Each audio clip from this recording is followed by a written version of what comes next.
When applying for a standard Washington State driver license, instruction permit, or ID card, an applicant used to be required to provide his or her place of birth.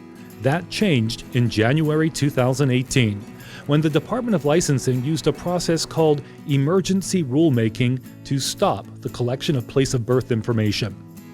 The rule altered by DOL is Washington Administrative Code 308-104-014, titled Application for Driver's License or Identicard.